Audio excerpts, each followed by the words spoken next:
فإذا حديث ابن مسعود هذا في حث للعبد على أن يكثر من الحسنات، كل ما تهيأ له من حسنة يأتي بها، لأنه محتاج إليها. الذنوب كثيرة، فعليه أن يكثر من الحسنات، يستكثر من الحسنات، لأن من صفة الحسنات ومن شأنها أنها تذهب السيئات، إن الحسنات يذهبن السيئات. وفي الحديث قال: أتبع السيئة الحسنة تمحها.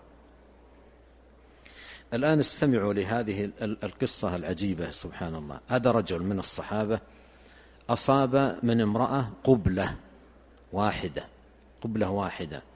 لكن هذه القبلة الواحدة التي وقعت منه خطيئة وإثما آلمته أشد الألم. قبلة واحدة آلمته أشد الألم، وأخذ يتوجع من هذه القبلة وخائف من العاقبة.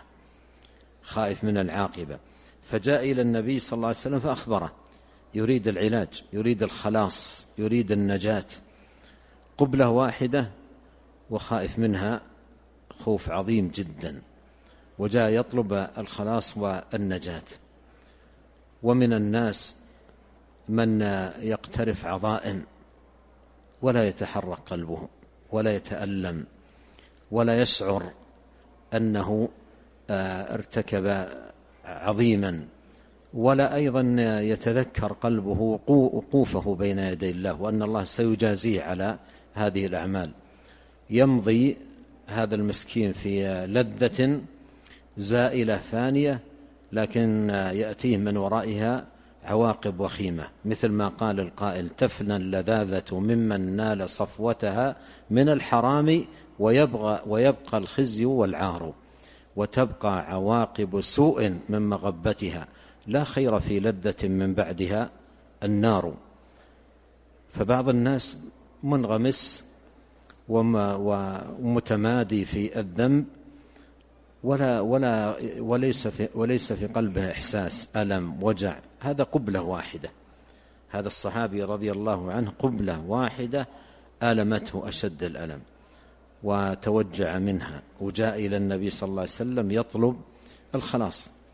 ومن الناس من يقترف عظائم ولا يذهب يبحث عن الخلاص ولا يسأل عن طريق الخلاص، ويبقى متماديا في ذلك. فهذا فيه عبرة. قال: فأتى النبي صلى الله عليه وسلم فأخبره بهذا الذي حصل.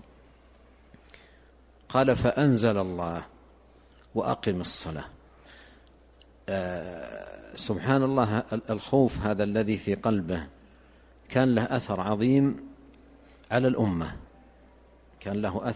على الأمة، لأن الله عز وجل أنزل هذه الآية: فأنزل الله: وأقم الصلاة طرفي النهار وزلفا من الليل إن الحسنات يذهبن السيئات. لأنه لما سأل النبي صلى الله عليه وسلم سكت، وكما جاء في بعض روايات الحديث سكت، ثم ذهب الرجل فأمر النبي صلى الله عليه وسلم أن يدعى، فأخبره أن الله أنزل هذه الآية: وأقم الصلاة طرفي النهار وزلفا من الليل إن الحسنات يذهبن السيئات.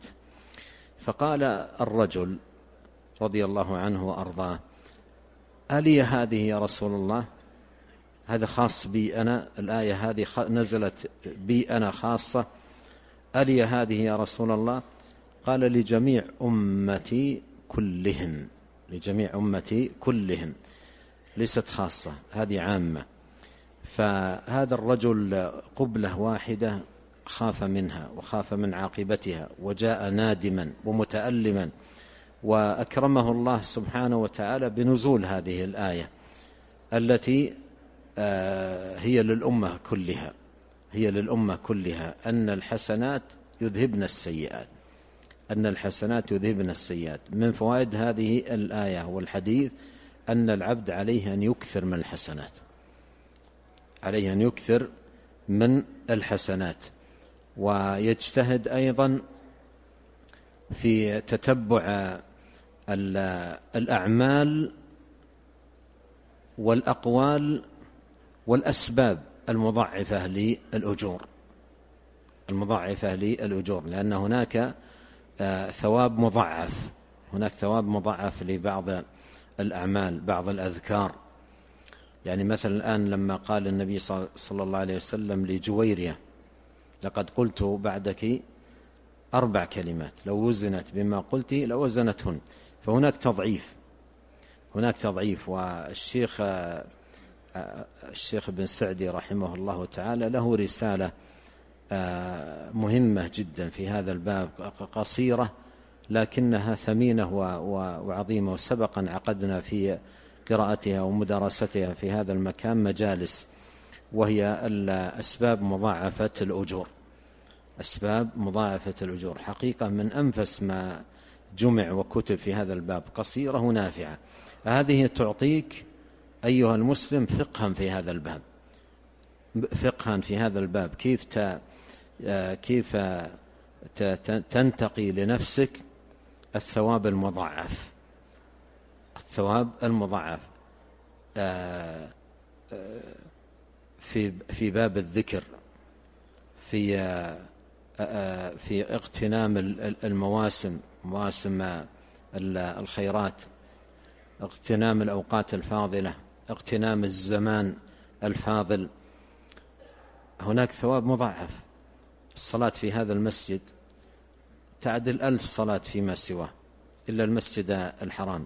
فالثواب المضاعف هذا ينبغي الإنسان أن يتفقه فيه، أن يتفقه فيه حتى يكون رصيده من الحسنات في هذه الحياة الدنيا ماذا؟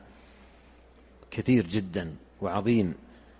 إن الحسنات يذهبن السيئات، فإذا لقي الله عز وجل بسيئات، وكل سيقع، كل بني آدم خطأ، كل سيقع في شيء من الذنوب، فمن الخير للعبد أن يكثر رصيد الحسنات وأن يعتني بالثواب المضاعف، يعتني بعناية دقيقة بالثواب المضاعف. أعظم ما يكون فيه الثواب الفرائض، أعظم ما يكون فيه الثواب الفرائض، فرائض التي أوجبها الله سبحانه وتعالى، لأنه ما تقرب إلى الله متقرب بشيء أحب إلى الله مما افترض سبحانه وتعالى على عباده. نعم. قال الشارح رحمه الله: قوله أنزل الله تعالى أقم الصلاة، كذا هو بحذف الواو والتلاوة بإثباتها. وفي رواية: فتلا عليه رسول الله صلى الله عليه وسلم وأقم الصلاة الآية. قال ابن عباس: معناه الصلوات الخمس مكفرة الذنوب إذا اجتنبت الكبائر.